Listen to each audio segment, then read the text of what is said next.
प्रिय विद्यार्थियों, Thakur Dilip Singh inter college की ऑनलाइन क्लासेस में मैं रामनाथ कश्यप आप लोगों का एक बार फिर से स्वागत करता हूं।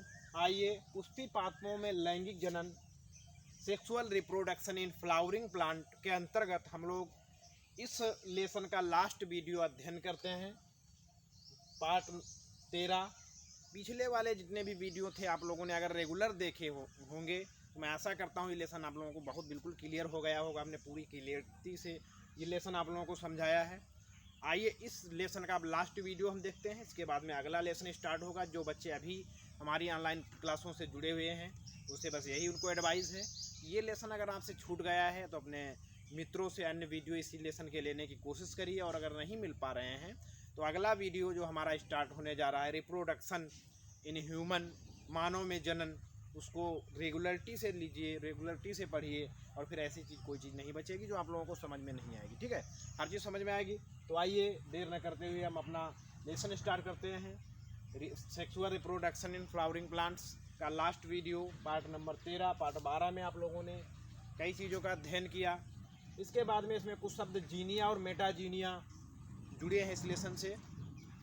जो जीनिया शब्द है इसका सबसे पहले प्रयोग वैज्ञानिक फोक ने किया था। वैज्ञानिक फोक ने सबसे पहले जीनिया शब्द का प्रयोग किया। और जीनिया शब्द क्या है?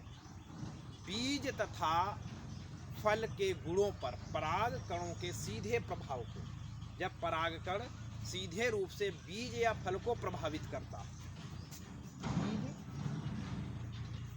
और फल, पराग कणों से बीज और फल भी प्रभावित होते हैं। जब बीज व फल के गुणों पर पराग कणों का प्रभाव पड़ता है तो उस प्रक्रिया को जीनिया कहते हैं। क्या कहते हैं? जीनिया। बीज तथा फल के गुणों पर पराग कणों के प्रभाव को जीनिया कहते हैं। जबकि बीजांड तथा फलभित्ति, बीजांड तथा फलभित्ति के गुणों पर जब पराग कणों का प्रभाव पड़ता है तो उसको मेटाजीनिया कहते हैं। बीजांड व फलभित्ति, बीजांड फल भित्ति।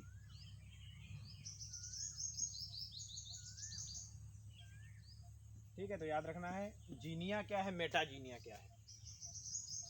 बीज तथा फल के गुणों पर पराग कणों के प्रभाव को जीनिया कहते हैं। उसके बाद में मेटाजीनिया शब्द का सबसे पहले मेटाजीनिया के बारे में अध्ययन वैज्ञानिक स्विंगिल ने किया था। ये क्या है? बीजांड तथा फल भित्ति पर पराग कणों के प्रभाव को मेटाजीनिया कहते हैं। तो आप लोगों को मेटाजीनिया और जीनिया शब्द क्लियर हो गया होगा। फिर आइए इस लेसन के कुछ अंतर हैं, डिफरेंस। अंतर बहुत इंपॉर्टेंट है, जैसे नियम पूछे जाते हैं वैसे बायोलॉजी में अंतर भी बहुत ज़्यादा इंपॉर्टेंट है। अंतर कौन कौन से हैं? तो पहला अंतर हम लोग भ्रूण कोश और भ्रूण पोष में देखेंगे। अभी तक आप लोगों को अगर भ्रूण कोश और भ्रूण पोष क्लियर नहीं हुआ है तो यहाँ से क्लियर करना है भ्रूण कोश क्या है और भ्रूण पोष क्या है। भ्रूण कोश और भ्रूण कोश में क्या अंतर है? तो पहला अंतर हो जाएगा, जो भ्रूण कोश है वो अगुणित होता है। क्या होता है? अगुणित। संरचना ही अगुणित है, यानी एन टाइप अगुणित होता है। भ्रूण कोश अगुणित होता है। और भ्रूण कोश क्या है? ये त्रिगुणित, 3n। भ्रूण कोश त्रिगुणित होता है। ठीक है। दूसरा इसमें अंतर हो जाएगा, जो भ्रूण कोश है ये बीजांड में पाया जाता है। भ्रूण कोश इसके अंदर पाया जाता है, बीजांड के अंदर पाया जाता है। और ये जो है भ्रूण पोष आप लोगों को मालूम होगा बीज के अंदर पाया जाता है। इसके पहले हम लोगों ने भ्रूणपोषी और अभ्रूणपोषी बीजों के बारे में अध्ययन किया था, आप लोगों को याद होगा। बताइए भ्रूणपोषी क्या है, अभ्रूणपोषी क्या है?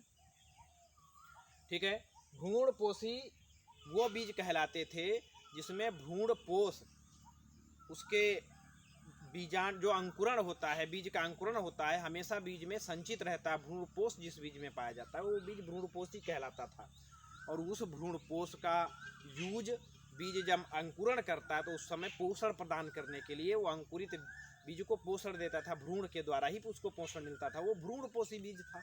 अब भ्रूण जैसे तुम्हारा मक्का है, इसके अतिरिक्त जो तुम्हारा गेहूँ है, ये सब भ्रूणपोषी बीज हैं। अब भ्रूणपोषी क्या है? जिन बीजों में भ्रूणपोष नहीं पाया जाता है, भ्रूण के निर्माण के समय ही भ्रूणपोष उसमें नष्ट हो जाता है, उसमें प्रयोग हो जाता है। ठीक है, वो अभ्रूणपोषी कहलाते हैं। उनमें भोजन बीज पत्रों में संचित होता है।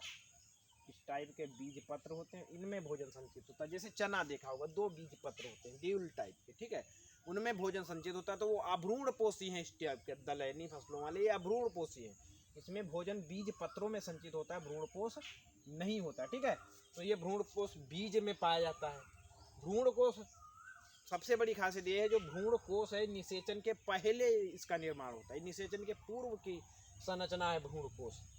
और जो भ्रूणपोष है निषेचन के बाद बीजांड से बीज बनता है और उसी के अंदर भ्रूणपोष का निर्माण होता है विकसित होकर, ठीक है। तो ये निषेचन के बाद की संरचना है भ्रूणपोष, और निषेचन के पहले इसका निर्माण होता है। भ्रूणपोष में आप लोगों को मालूम है भोजन का संचय होता है। बीज जो है इसमें भोजन का संचय कहाँ होता है? भ्रूणपोष में। और कुछ बीजों में बीज पत्र में होता है, जैसा कि अभी हमने बताया चना में, ठीक है। और इसमें किसी प्रकार के भोजन का संचय नहीं होता है। तो ये भ्रूणकोष और भ्रूणपोष में क्या अंतर है आप लोगों को क्लियर हो गया होगा। इसके बाद आइए हम लोग बीजांड और बीज में अंतर देखेंगे। बीजांड के बारे में आप लोगों को मालूम है और बीज के बारे में भी आप लोगों को कायदे से मालूम है, मैंने पहले ही बता के रखा है आप लोगों को। जो बीजांड से बीज का निषेचन के बाद जब प्रक्रिया निषेचन की हो जाती है, उसके बाद में बीजांड से ही बीज का निर्माण होता है और जो तुम्हारा अंडाशय है वो फल में परिवर्तित हो जाता है, ठीक है। तो अंतर देखते हैं। बीजांड क्या है? अंडाशय में पाया जाता है। बीजांड कहाँ पाया जाता है? अंडाशय में। अंडाशय में बीजांड पाया जाता है। और जो बीज है इसका विकास ही बीजांड से होता है। निषेचन के बाद बीजांड ही बीज में परिवर्तित हो जाता है, ठीक है। उसके बाद में बीजांड जो है इसमें भ्रूणकोष पाया जाता है। कौन सा? भ्रूणकोष। यहाँ देखिए भ्रूणकोष कहाँ पाया जाता है? बीजांड के अंदर। अभी हम लोगों ने देखा था बीजांड में पाया जाता था। तो बीजांड में भ्रूणकोष पाया जाता है, जबकि बीज में भ्रूणकोष नहीं पाया जाता है। बीज में क्या पाया जाता है? भ्रूणपोष। अभी हमने बताया था बीज में भ्रूणपोष पाया जाता है, लेकिन बीजांड में भ्रूण नहीं पाया जाता, लेकिन बीज में भ्रूण पाया जाता है। उसी भ्रूण से नए पौधे का आगे अनुकूलित वातावरण में उचित परिस्थितियों में भ्रूण से ही नए पौधे का निर्माण होता है। यानी बीज में भ्रूण पाया जाता है, बीजांड में भ्रूण नहीं पाया जाता है। बीज में भ्रूणपोष होता है, बीजांड में भ्रूणपोष नहीं होता है। भ्रूणपोष इसमें नहीं होता है। बीजांड में क्या होता है? भ्रूणकोष होता है और बीज में भ्रूणपोष होता है, बीजांड में भ्रूणपोष नहीं होता है, ठीक। तो अंतर हो गया। बीजांड अंडाशय में पाया जाता है, बीज का निर्माण बीजांड से होता है। दूसरा, बीजांड में भ्रूणकोष पाया जाता है, बीज में भ्रूणकोष नहीं पाया जाता है।